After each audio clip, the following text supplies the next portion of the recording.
দুনিয়াতে থাকতে আইছি না যাওয়ার জন্য আসছি? নবীরা থাকতে পারছেন?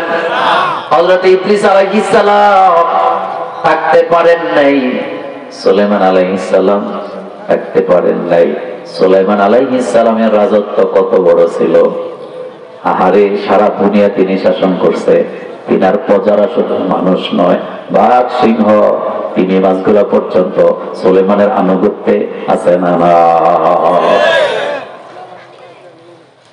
আল্লাহ পাক বলছেন ওয়াল্লাহ আস, এখানে ওয়াওটা কাসমি, আমি সময়ের কসম করে বলি, মহাকালের কসম করে বলি, দুনিয়ার সময় আর আখিরাতের সময় এক না।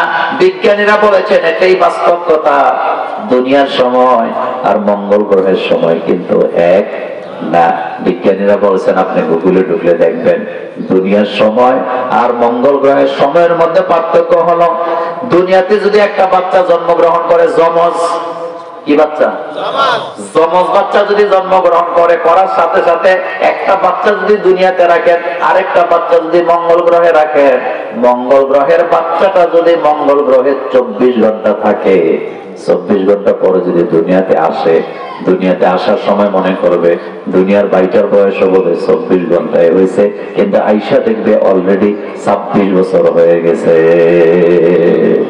সুবহানাল্লাহ, বাইজে কই না?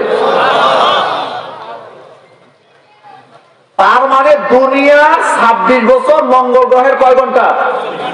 আর দুনিয়ার 50,000 বছর, আখিরাতের মাত্র একদিন।